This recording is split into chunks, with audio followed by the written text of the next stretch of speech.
अस्सलाम वालेकुम, मेरा नाम लाहिबा ज़फ़र और आप लोग मेरा यूट्यूब चैनल देख रहे हैं। इसराइल और हमास के दरमियान जंग अपने 13वें रोज़ में दाखिल हो चुकी है और सिचुएशन बिल्कुल वैसी ही है। कल यूएस के प्रेसिडेंट जो बाइडेन इसराइल में आए और उन्होंने प्राइम मिनिस्टर नेतन्याहू से मुलाकात की और आते ही बड़ी अजीब-सी एक स्टेटमेंट दी है। आपको मैं सुनाती भी हूँ आगे चल के। और स्टेटमेंट दी है कि जो अस्पताल में अटैक हुआ है, अस्पताल अल अहली अरबाब हॉस्पिटल जो कि गज़ा में मौजूद है, उस पर जो अटैक हुआ जिसके नतीजे में 500 लोग शहीद हो गए, वो इसराइल ने नहीं किया। अब बहुत ही अजीब-सी बात है, इल्ज़ाम दूसरे पे लगा दिया। तो कल से एक ब्लेम गेम हो रही थी कि इसराइल ने इल्ज़ाम लगा दिया है कि हमने अस्पताल पे अटैक नहीं किया, ये हमास का अपना रॉकेट गलती से अस्पताल पर चला गया है, जो कि ब्लेम गेम चल रही है। लेकिन एक बहुत अजीब-सी बात है कि ये ब्लेम गेम तब से स्टार्ट हुई है जब से इसराइल पर सारे जो कंट्रीज़ हैं पूरी दुनिया के, वो क्रिटिसिज़्म उन्होंने स्टार्ट किया और जो बिज़नेसेज़ हैं इसराइल से वो ऑब्वियसली निकलने लग गए हैं। बहुत सारी कंपनीज़ ने बायकॉट भी कर दिया कि हम इसराइल में काम नहीं करेंगे। तो इसराइल को और कोई स्ट्रैटेजी नहीं सूझी, यही स्ट्रैटेजी सूझी कि अब हम उन पे इल्ज़ाम दे देते कि भई हमास ने अटैक कर दिया। और दूसरा एक ये नैरेटिव भी सामने वो लेकर आ रहे हैं कि ये हमास जो है वो गज़ा के मुसलमानों को इस्तेमाल कर रहा है और सिर्फ़ 200 लोगों को होस्टेज किया हुआ है इस टाइम इसराइल के हमास हमास ने इस टाइम। और उन 200 लोगों की आड़ में इसराइल ने 4000 सिविलियंस का कत्ल कर दिया है। और जहाँ पर ये बात कर रहे हैं कि हमने हॉस्पिटल पर अटैक नहीं किया, तो इसराइल की एक प्रॉपर हिस्ट्री है 1967 के ऑनवर्ड्स। और जो कि डब्ल्यूएचओ वर्ल्ड हेल्थ ऑर्गेनाइजेशन ने भी अपनी रिपोर्ट में बताया कि अभी तक 51 हॉस्पिटल्स को गज़ा के अंदर, उसके अलावा वेस्ट बैंक के अंदर इसराइल उड़ा चुका है, ख़त्म कर चुका है। और जिसके नतीजे में 15 पैरामेडिकल स्टाफ जो हैं वो उन्होंने अपनी जानें भी दी हैं। तो ये कह देना कि हमने हॉस्पिटल पे अटैक नहीं किया, तो डब्ल्यूएचओ की अपनी ही रिपोर्ट कह रही है कि इसराइल अब तक गज़ा में 51 हॉस्पिटल्स पर अटैक कर चुका है और ये बाय मिस्टेक अटैक नहीं हुआ। आई डोंट नो, मुझे इस बात की समझ नहीं आती कि प्रेसिडेंट बाइडेन इसराइल को सपोर्ट क्यों कर रहा है, जबकि हर कंट्री इस टाइम क्रिटिसाइज़ कर रहा है। और जब से अस्पताल पर अटैक हुआ है, तो पहले तो बिल्कुल समझ नहीं आ रही थी कि कौन-सा मुल्क किसका साथ दे रहा है, बहुत मिक्स्ड सिचुएशन थी। क्योंकि ऑब्वियसली हमास ने पहले अटैक किया था, तो फिर इसराइल ने एक सिम्पैथी कार्ड खेलना स्टार्ट कर दिया। तो हॉस्पिटल पे अटैक करने के बाद एक चीज़ बहुत ज़्यादा क्रिस्टल क्लियर हो गई और मुख्तलिफ कंट्रीज़ का स्टांस जो है वो भी सामने आ गया है। यहाँ पर एक और प्रूफ़ के तौर पर मैं आप लोगों के साथ एक न्यूज़ शेयर करती हूँ, वो ये कि जो अल अहली अरबाब हॉस्पिटल जिस पर परसों अटैक किया था इसराइल ने, तो डॉक्टर मेहर आयात उसके ऑनर हैं, उन्होंने अपने प्रेसर में बोला है कि 2-3 दिन पहले, अटैक से 2-3 दिन पहले उनको इसराइल के आर्मी ऑफिसर से कॉल आई थी और उन्होंने कहा था कि ये अस्पताल खाली कर दो और थ्रेट्स दिए थे कि इस अस्पताल को उड़ा दिया जाएगा। और अब इसराइल के जो आर्मी ऑफिसर हैं और जो डिफेंस सेक्रेटरी हैं, वो कह रहे हैं कि हमने तो अस्पताल पर अटैक ही नहीं किया और हम तो जानते ही नहीं है, ये तो पैलेस्टाइन पे सॉरी हमास के जो एहलकार हैं उनका ही गलती से मिसाइल जो है वो गज़ा के हॉस्पिटल पर गिर गया। और अब जो पहले बहुत ज़्यादा ऑब्वियसली सबको ही कन्फ्यूजन थी कि कौन-सा कंट्री जो है वो उनका स्टांस क्या चल रहा है इस टाइम, या तो इसराइल या फिर गज़ा के जो इनोसेंट लोग हैं जो शहीद हो रहे हैं इस टाइम और निहत्ते हैं, सिविलियंस हैं, कौन किसका साथ दे रहा है। तो आगे आपको, बल्कि अभी मैं आपको ये वीडियो दिखाती हूँ कि कौन से मुल्क के सदर या प्राइम मिनिस्टर जो हैं वो क्या स्टेटमेंट दे रहे हैं। और ये छोटी-सी वीडियो आप ये देखें। I was deeply saddened and outraged by the explosion at the hospital in Gaza yesterday. And based on what I've seen, it appears as though it was done by the other team, not you.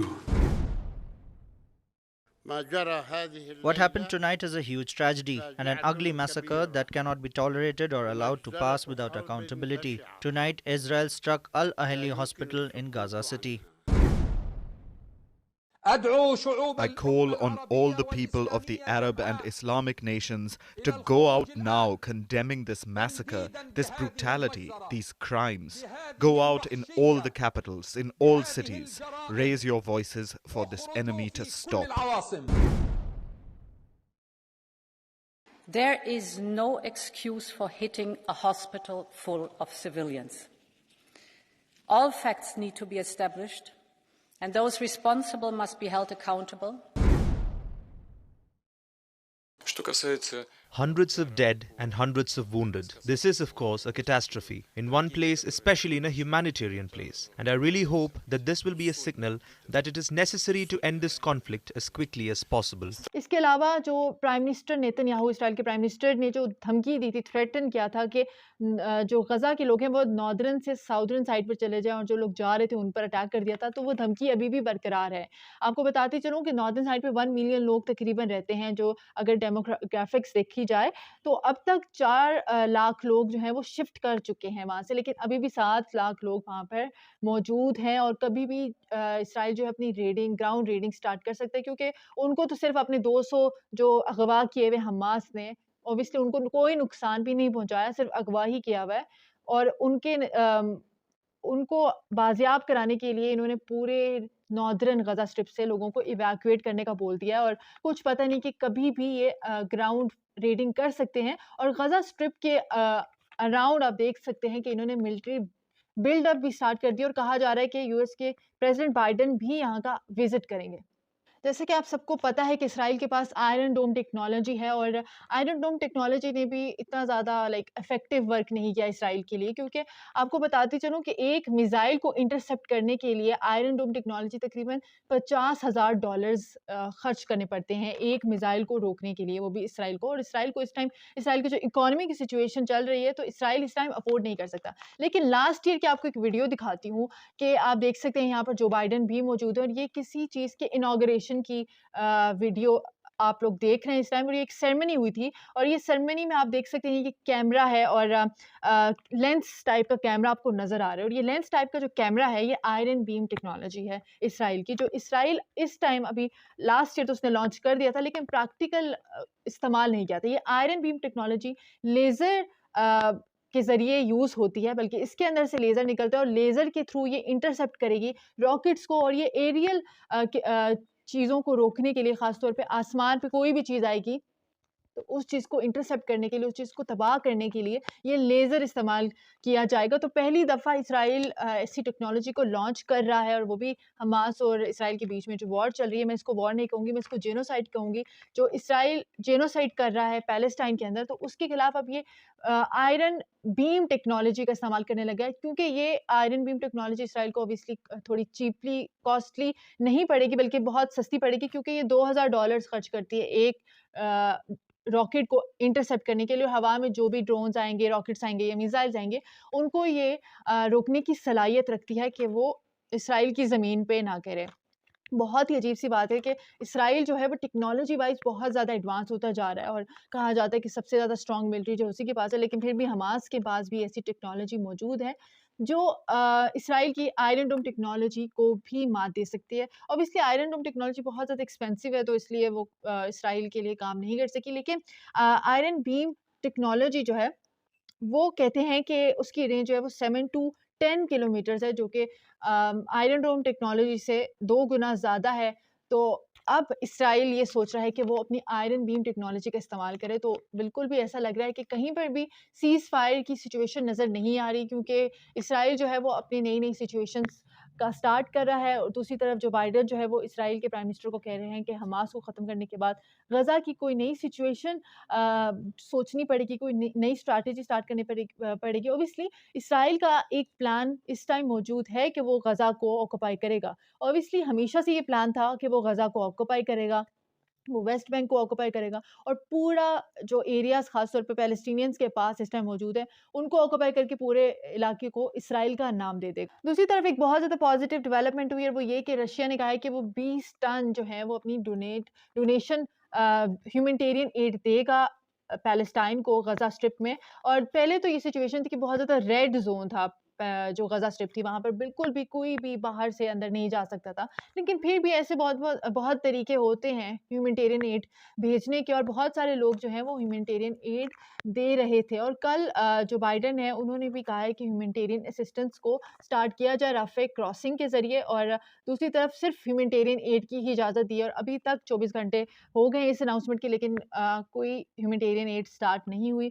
जबकि Egypt के president ने कहा है कि वो बिल्कुल भी अपना बॉर्डर ओपन नहीं करेंगे पैलेस्टाइन के जो डिस्प्लेस्ड लोग हैं उनके लिए, क्योंकि उनको लगता है, उन्होंने ये स्टेटमेंट दिया है कि अगर पैलेस्टाइन के लोगों को उन्होंने रिफ्यूजी कर लिया तो जो पैलेस्टाइन के लिए हमने स्टैंड लिया है तो वो स्टैंड इनके हाथ से निकल जाएगा, और जो गज़ा स्ट्रिप पे इसराइल ऑक्यूपाई उसको करना चाहता है तो इसराइल उसको ऑक्यूपाई कर देगा। तो इजिप्ट का ये स्टैंड है। बल्कि अगर मैं बात करूँ मुख्तलिफ कंट्रीज़ की, तो सिर्फ ईरान का ही क्रिस्टल क्लियर एक स्टांस नज़र आता है, और किसी भी इस्लामिक कंट्री का जो है वो कोई ख़ास तौर पे सपोर्ट नहीं है। बल्कि मैं अगर पाकिस्तान की मैं बात करूँ, तो अगर हम कुछ करना चाहें पैलेस्टाइन में रहने वाले गज़ा स्ट्रिप में जो ख़ास तौर पे इनोसेंट लोग हैं, तो हम ये कर सकते हैं कि जो ब्रांड्स आ रहे हैं बाहर के, इसराइल के ब्रांड्स हैं, तो हम उनको उन खरीदना ख़त्म कर सकते हैं, अगर ताकि उन पर जो है इकोनॉमिक प्रेशर आ सके। हम और कुछ नहीं तो ये तो कर सकते हैं। ये लिस्ट मैं आप लोग के सामने स्क्रीन पर लगा रही हूँ, और इस लिस्ट पे आप देख सकते हैं कि कौन-कौन से ब्रांड्स हैं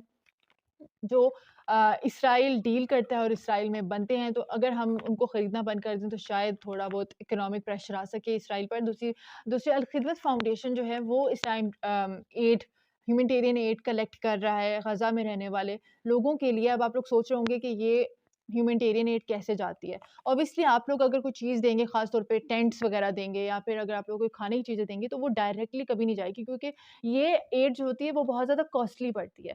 तो यहाँ से वो पैसे कलेक्ट करते हैं, और वहाँ पर उनके ग्राउंड में लोग मौजूद होते हैं जो किसी न किसी तरीके से वहाँ पर ह्यूमैनिटेरियन असिस्टेंस कर रहे होते हैं। इस टाइम भी ह्यूमैनिटेरियन एड जा रही है, लेकिन किसी को नहीं पता, बट सीक्रेटली जा रही होती है। कहीं पर भी जो भी वॉर ज़ोन्स होते हैं वहाँ पर ह्यूमैनिटेरियन एड जाती है। तो ये लोग यहाँ पर पैसे कलेक्ट करते हैं और पैसे वहाँ पर फिर भेजते हैं। वहाँ पे बहुत सारी टर्की की ऑर्गेनाइजेशन है जो काम कर रही हैं, वो फिर ह्यूमैनिटेरियन एड उस टाइम ऑन स्पॉट चीज़ें खरीद कर जो चीज़ चाहिए होती हैं वो भेजते हैं। तो डायरेक्ट यहाँ से कोई चीज़ नहीं जाती, सिर्फ पैसों की सूरत में ही जाती हैं। अगर इसी तरह की मज़ीद इंटरेस्टिंग वीडियोज़ आप लोग देखना चाहते हैं तो मेरे चैनल को लाइक करें, सब्सक्राइब करें और नोटिफिकेशन के बटन को क्लिक करें।